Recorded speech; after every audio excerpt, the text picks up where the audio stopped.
Mambo ndio 95 mabaya. Lakini 95 mazuri. 5 mabaya. Hapo umeingia. Roho zidanganyazo na mafundisho ya Shetani. Bwana Yesu asifiwe. Angalieni mtu asiwadanganye. Angalieni mtu asiwadanganye. Na mimi nadhani kanisa limepita kipindi kigumu sana.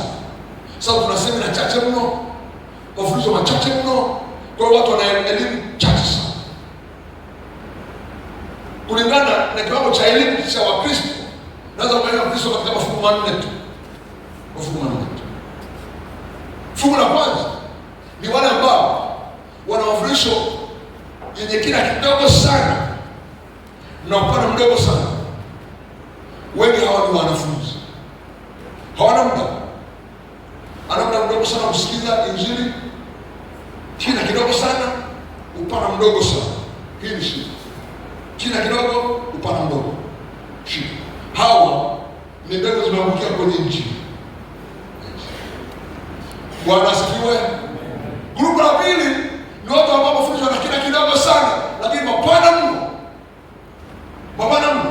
Anakwenda kila sehemu ya Tanzania, sikiliza kila channel ya TV, lakini vina vyake ni kidogo sana. Huyu atakuwa kigezo, atakinduka. Bwana asifiwe. Kuna wengine ambao wana mafundisho yenye kina sana, lakini kidogo sana. Hana mafundisho mengi, lakini ana kina mno.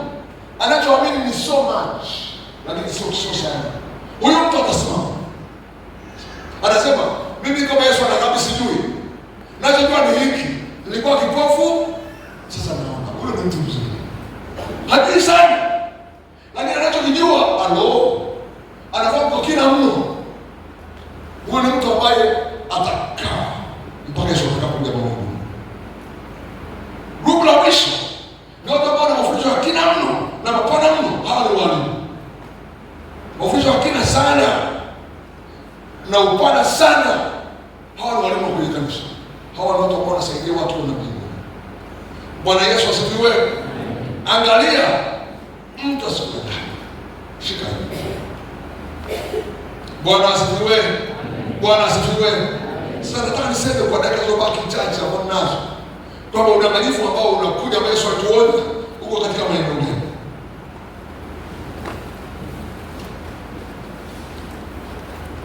Na mimi nataka niseme maneno mawili tu. Haya maneno mawili ni all round, yanakama kila kitu. Maneno mawili. Udanganyifu ambao unawaambia mtu asiwadanganye uko katika maeneo gani. Mawili. Kamata hii. Mimi napenda watu ambao wanakamata mafundisho hii, hata kama ni mawili yanatosha, lakini kamata sana. Bali kueleza kitu kitakusaidia. Usiku utasaidia alafu tukwenda kwenye mafundisho kidogo. Dakika chache tutamaliza. Kule nyumbani kwangu tulipata neema ya kuwa na mimi na mtoto na watoto wanne. Huu ni mfano wangu, usiogope. Kila mmoja na mahali pake pa kutokea, usiogope. Yaani nyumba yako iache hivyo. Okay? Usiogope, yaani usiogope utapata shida. Nilikotokea mimi utatoka wewe. Bwana ametupa watoto wanne. Wavulana wawili, wakiume wawili, sio wavulana za watu wazima. Wakiume wawili na wakike wawili. Kwanza ni binti, wakini kijana, tatu kijana, wanne binti. Wote ni watu wazima sasa. Kwa hiyo mimi na mke wangu na watoto wanne tulikuwa balance, tuko 6. Wanaume 3, wanawake 3. Balance. Uone kama ni nzuri sana hiyo. Shida yake ni falsafa yake sasa. Nisikilize. Ni nyumbani kwa usijaribu. Kule kwenye Mwereka wanasema usijaribu nyumbani. Usijaribu. Mpaka utachukua kwa bibi ujaribu. Itakaikosha watoto. Usijaribu. Nyumbani kwetu tuliamua kama familia. Tukasema hivi. Hapa nyumbani kuna wanaume 3 na wanawake 3. Okay? Kwa hiyo kuna vitu vingi tumeamua na kumbe kimoja tu. Kwa hiyo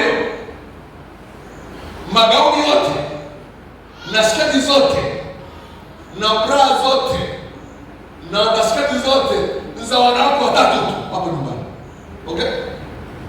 Kijana, baba wala watoto wa kiume asionekane amevaa gauni wala sketi wala dasketi wala bra, hizo za wanawake. Okay. Nasema ndio. Okay. Turudi kwenye wanaume. Hapa nyumbani tusione mwanamke amevaa suruali wala kaptula wala vest, ni za wanaume. Sawa. Singlet za wanaume. Boxer za wanaume. Sawa. Sawa. Suruali za wanaume, kaptula za wanaume. Period. Haijalishi kwamba unajua kwenye mila kwa titi hakuna mila. Kwa titi suruali za wanaume, sketi za wanawake. Period. Unaona kanuni nzuri. Usijaribishe, utapigwa nyumbani, utapigwa. Usijaribishe. Sasa binti yangu mdogo, msanii mwanzo chuo kikuu, anafunza chuo cha elimu, ni mtu mzima. Ndio last born. Akasoma form 1 shule yetu Ailanda Seminary. Form 1 akafanya vizuri sana. Aliingia, alitoka darasa la 6 akaenda sekondari. Darasa la 7 kusoma. Fika pale akawa best performer. Kwa sababu hiyo wakampa zawadi ya kwenda mwezi mmoja kutembea Ujerumani kama zawadi. Kwa wakana na wenzake watatu. Kutembea Ujerumani tu kama zawadi, na pia motivation eti. Sasa wale Wajerumani wakasema hawa wanafunzi wakija kama ni wanawake wavae suruali. Sasa kutakuwa na kutembea sana, kuzunguka na mabele na kuna vumbi, ilikuwa ni wakati wa sama. Kwa hiyo wavae suruali. Akamwambia mwalimu mkuu, kama lazima kuvaa suruali, aina mtu mwingine msitaki. Yaani kama lazima nivae suruali, lazima aina mtu mwingine msitaki. Mwalimu mkuu akuelewa. Asema no, I'm not going. Nenda kasulia basi baada akasema no, I'm not going. Because if you have to put trousers, then I'm not ready. Nikapiga simu. Binti yako amemisikia shuleni. Nikampiga gari moto haraka nikaenda. Mrs. Hanita. I failed. Kama sio rada. Akaya sababu ni dada zilikuwa ni hawa. Ndio fanya. Unaendelea na shule sema vizuri tu. Nimwambia kama una tabia mbaya kwa shuleni, akasema mimi hasa. Sema ndio. Anasema labda basi yangu. Mwalimu mkuu ana tabia gani mbaya? Akasema ameambiwa akapeleka taarifa kwamba amesuruali wale.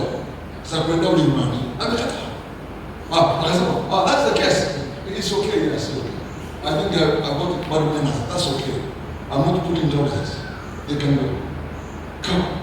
Kwa nini mwende Ujerumani? Sasa baba, kwa sababu mimi sifai suruali. Kwa nini basi wasema no, nyumbani kwetu sisi suruali za wanaume. Kama lazima nivae suruali shuleni, hiyo shule sitaki. Kaza no. Hii sio religion. No, my daughter. Utakwenda jeshini. Jeshini ndio tunavaa suruali. Utajiwa kazi kama engineer. Utavaa overalls, suruali. This kind of stuff. Are you saying that I should put trousers? Yes. So what do I do? No, come on. And I'm going to buy for you. I said, okay. So mama, I apologize. Ndio tunachukua nyumbani sasa. Basi kama nyumbani, kwa taxi, kwa kusafiria na vitu kama hivyo. Tukamweka kaenda Ujerumani. Akakaa Ujerumani baada ya kurudi na picha zake mpiga nyingi na baraka zake. She was very happy. Sikwenda kwa nyumbani nasoma, nasikia harufu ya nguo zinaungua. Kuna mali kuna nguo kitu. Ni friend anachoma suruali zako kwa nyumba ya nyumba. Bwana Yesu asifiwe. Kwa maarifa na mafundisho. Kwa maarifa. Ukiweka sheria nyumbani, jua namna ya sheria tu na mbinguni unajua. Baada ya pale ibidi nikae nyumbani wafundishe kwa maneno I will never meant. I meant kwa nyumbani kwa wanawake na wanaume tu. Yaani isipokuwa na maana msivae. Na maana hii. Wao sasa ndio ndani understand. Sasa hivi tuko nasafiri kutoka Iringa hadi nyumbani, tunafanya suruali yake asipate shida njiani. Anasema no, those were goodness. What I'm saying is, sio katika imani unakamata. Hata wale kidogo kuwa na vina. Mtu asikugeuze. Ni kidogo kweli ulikoshika mafundisho, lakini kuwa na kile cha kutosha cha kuumbishwa. Bwana Yesu asifiwe. Amen. Udanganyifu nimesema katika maeneo mawili tu. Ambao kwa mdangani makubwa. Eneo la kwanza ni habari za Yesu na Injili na Roho Mtakatifu. Yesu, Injili na Roho Mtakatifu. Shika yote msaidie. In that order. Yesu, Injili na Roho Mtakatifu. Kitabu cha pili cha Korinto. Kitabu cha pili cha Korinto sura ya 11.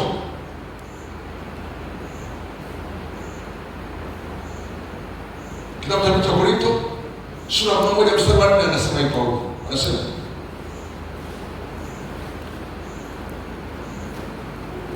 sijui kama nisome kwa ila muktadha. Nianze nyuma kidogo. Mstari wa 1 anasema hivi: lakini mtachukuliana nami katika upumbavu wangu kidogo, na mchukuliane nami, maana naonea wivu wa Mungu, kwa kuwa naliwakosea mume mmoja, ili nimletee Kristo bikira safi, lakini nachelea. Kwa maana kama yule nyoka aliyomdanganya Hawa kwa hila yake, asije akawaharibu fikra zenu, mkauacha unyofu na usafi wa Kristo. Sikiliza mstari wa 4 unasema, ndio nataka nisome sasa. Maana yeye ajaye akihubiri Yesu mwingine ambaye sisi tumhubiri, au kipokea roho nyingine msioipokea, au injili nyingine msioikubali, mnatenda vipi kuvumiliana naye? Yaani kabisa, yaani mtu aseme analeta Yesu mwingine, mtu analeta injili nyingine, mtu ajaze roho mwingine, afu nakubali. So no, hii ni shida. Nikueleze kabisa, watu wamehubiri Yesu mwingine. Kule Arusha kuna kikundi,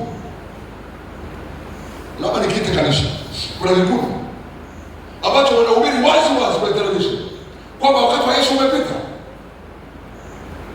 wakati Yesu umepita, aliyebaki sasa ni mimi nabii.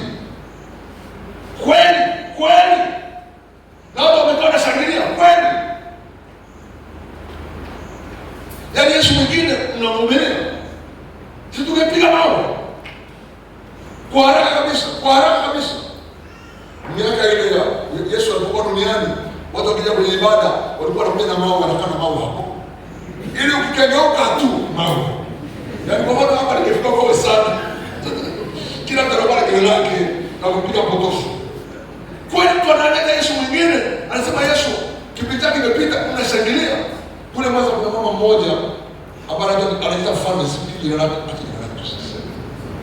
Hapo anasema Yesu ndio amepita na manabii umepita, alibaki ni mfalme. Watu wanashangilia kweli. Come on, titi hayupo, atakula jiwe tu. Yaani kabisa. Wewe unaleta kitu moja. Na I'm very serious. Mimi na wivu wa nje. Na wivu wa Yesu alivyo. Sema ilikuwa kwenye kanisa fulani. Akahubiri askofu wa kanisa hili. Nisiseme kanisa gani, lakini askofu. Akasema, nimekaa kama mbele. Akasema, unajua Biblia ina mfumo dume. Yaani mfumo dume, hata Mungu mwenyewe ana mfumo dume. Sasa Mungu alichagua makuhani wa kiume watupu, hakuna mwanamke kuhani. Yesu mwenyewe ana mfumo dume. Yesu wanafunzi wake 12 wote ni wanaume. Haiwezekani, lazima mfumo ubadilike. Basi ni mahubiri nasema, kwa nini navumilia titi navumilia yaani haiwezekani. Yaani kabisa kabisa mkono. Anaongea kwa Yesu. Akamsema askofu mwenyeji, alikuwa ni askofu mwingine mwenyeji. Kama kukichanganya na ushikoro kwenye mahubiri. Askofu anamwambia, "Yule bwana ni injinia daktari. Ruhusu tu aseme kitu." Anasema kwa kifupi, hao mahubiri si yakubali. Basi. Watu wanakuja kelele kabisa. Hata pale utakataka anasema madhabahu. Mungu anafumo dume. Yesu anafumo dume, ndio serious. sio Yesu wangu. No way. Mimi ni defender of the kingdom. Bwana Yesu asifiwe. Amen. Bwana asifiwe. Amen. Na ndio maana Paulo alikuwa mwangalifu sana.